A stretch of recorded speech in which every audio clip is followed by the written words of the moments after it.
Game Informer versus YouTubers. Who's right? Game Informer. You know why? Because you never look a gift horse in the mouth.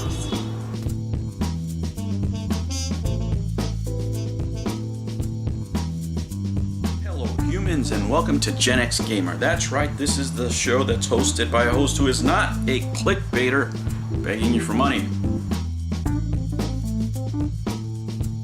So today we're going to talk about Game Informer. That's right, you know, I've been, when I was looking up at Game Informer, because I read a couple of magazines, and I saw some very negative opinions by, you know, some fairly popular YouTubers about this magazine.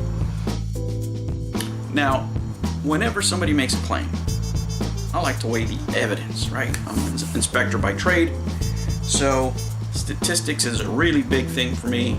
So if somebody makes a claim, we have to look at the evidence. We can either accept the claim or fail to accept it. One of the two, right? And it all has to do with the evidence, right? So the biggest criticism of Game Informer magazine is that it's mostly a vehicle for selling GameStop products, right? And just pumping up their products and being disingenuous with their reviews because they have a financial stake in these games. And that is pretty much true for the most part, you know? But that would be true of any magazine. Name one. Please name one magazine that advertises anything that doesn't do the same thing, that doesn't shade things, doesn't shade their opinions to the benefit of their company, right? Every magazine does that. What business is not going to self-promote? I don't know of any. I don't know of, you know, a GQ magazine or Men's Health or any other magazine that doesn't say buy my product because it's the best. None, right? What magazine is going to put out a product and say, you know what, don't buy this from my sponsor because it sucks? It's suicide, right? So that is innate to the industry. And my contention here is that it's also innate to a lot of YouTubers. A lot of YouTubers are getting benefits from these developers. They get free codes, they get free a lot of things. And just like anybody else, as soon as money's involved, your opinion is suspect. Whether it's Game Informer magazine, GQ, Men's Health, or clickbaiting YouTubers out to make you look at their videos. Everybody has an incentive to make money, and I think the regular person, the average Joe knows that, right? We don't need the geniuses of YouTube to clarify this point, and if you do, man, you get back to school, you know. These are things that we all know already. We don't look at any magazine with any intent unless it's a news magazine, and even then it's shaded by corporate interest that we think that's actually the truth, right?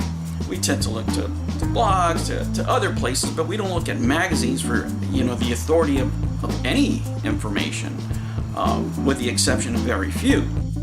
And to single out Game Informer, a magazine for starters that is free. Okay, let me repeat that again. It is free.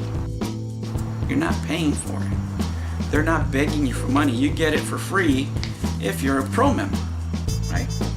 Now, again, never look a gift horse in the mouth. And let me tell you why. These guys are stating that these magazines have no value. And let me just get to the bottom nickel. Let's say you really don't care about the magazine. Could you use it for starting a fire if you like barbecuing? Yes. If you have birds, could you use it for bird cage liner? Of course, right? So the fact that you're getting it for free and you don't have to tear up your newspaper and do anything else, that just in itself has a little bit of value. You can put it to the recycle bin, whatever.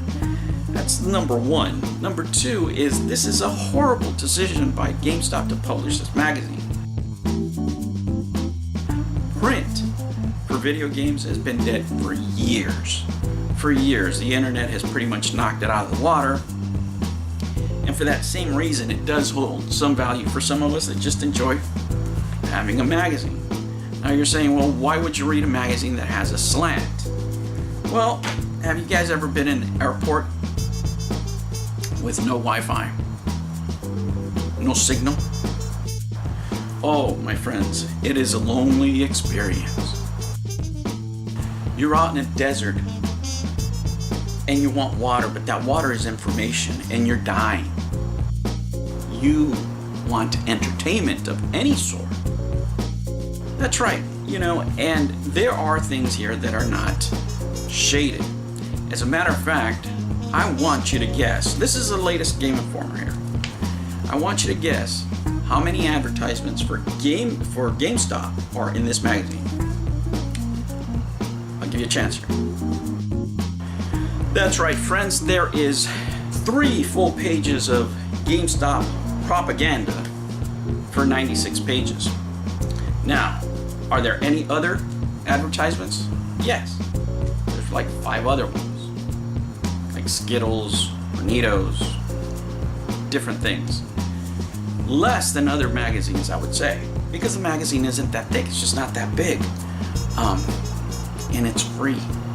All right, so now let's look at a couple of articles. Right? Let's look at a couple of articles to see what kind of hack job this is. Right? See how they're pumping. So the first article we're going to review is Rethinking Reviews, and it's by Andy McNamara, editor-in-chief. And it has his email and his Twitter address. Now, I'm just going to condense the article for you, the first one. It's basically saying that they need to take another look at the way they review games, because a lot of them now are being released on early release, and they're typically waiting until the game is finalized before they review the game. That's not something they want to do anymore, because by the time they review a game, it's already over. Everybody's already reviewed it, so they come late to the party. So that's something they need to address and revise, and that's the gist of the argument. Now, if you think the guy is not telling the truth or whatever, it provides direct feedback, so you can write the guy and tell him how you feel. At no point does it say you need to buy something from GameStop. I don't see it anywhere. Okay, let's look at something else. Have customer feedback. In customer feedback, you have personal stories, some are from ball washing. So this is actually one of the more enjoyable stories, and it's about tabletop gaming goes digital, and it's all about mobile games that do not use microtransactions or any type of other monetization besides just purchasing the game and playing it. And it highlights a couple of the games here, and it's about 2 pages worth. I think that's pretty cool. They just have decent information. Who's a publisher? What kind of game it is? That's it. It's a good, quick read. A reading list. These books may or may not be at GameStop. Let's say that's a hack job. Okay, we know they don't carry all these books, but let's just say. Now let's get to the meat of this argument. Their reviews. Okay, so their game of the month is Fortnite. Wow, I wonder why.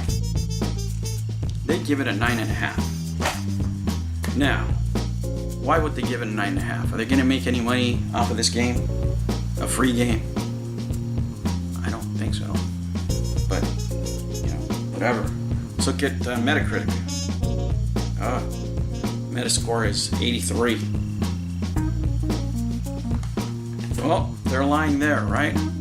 I don't know. I think most Fortnite players would at least give it a 9 based on how much money they're spending. And at the end of the day, isn't that the true measure of how good a game is, right? People breaking their backs to hand these companies over money over a free game, right? Just to buy cosmetics, and that's the way to go, by the way. I think that's really the way for a lot of companies to make money now. But, you know, I think that's, you want to disagree with it? Okay, you know, it's up to you. But I don't think they're giving that review for money purposes. I don't see how they can capitalize on Fortnite, even it's not even on the cover, so whatever. The Crew 2. The Crew 2 is a crappy game. Now, we all know this. Let's judge it by Metacritic, okay? I'm just using that as The Crew 2. Ooh, 64. They have it at a 6, so it'd be 64% against 60%. I think that's pretty on point. I don't know about you guys. Captain Toad Treasure Tracker. They have it as an 8. Now I'm not going to go back and forth because it's tedious, but I think most people would give it an 8.5. I think, especially people that play the game on the Wii U and have a little bit more attachment to it. But an 8 is a fair score, I think, for this game. It's a fun game. It really is. I don't find enough evidence to support the claim that some YouTubers are making that Game Informer is worthless. I don't. Is it better than any other magazines? Of course not. Does it do it overtly in any of these issues? No, they don't. Not, but what I see, right? If you've actually picked up the magazine, I don't know how you can make that criticism. I don't know if these guys are picking up the magazine now and making those criticisms. Let me tell you where there's value in these magazines. When you're alone, when you have nothing else to do, when you're at a place where you're not supposed to use your cell phone, right? And there's some of us who work at jobs specifically because of security reasons. You cannot have a cell phone, right? You can't. You need a phone call. You have to go to the office, or they'll call you. Don't call us. That type of stuff. And I imagine there's older gamers out there that are in the same boat. Now, I don't know why this generation has turned into the customer service complaining person, right? Whether it's a man or a woman, they have something to complain about everything. They're overcritical about everything they see in gaming. Now, let me tell you something, guys.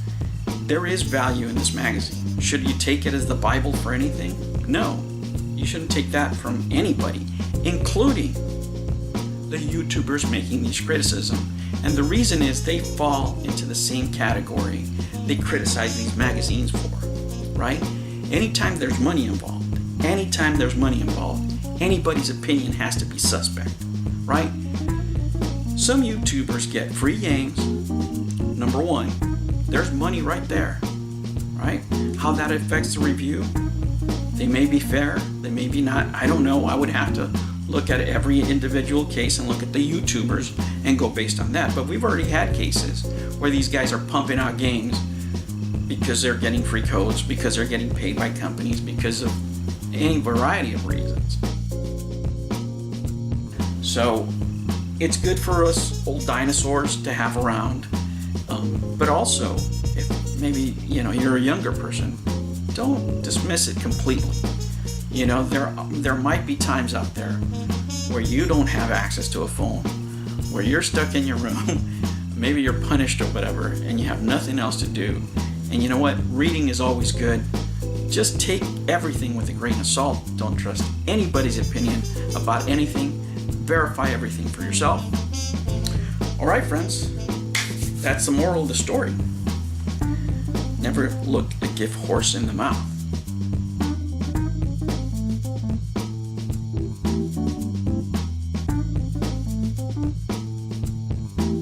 In the next one, please like and subscribe. And I'll see you next time. Bye.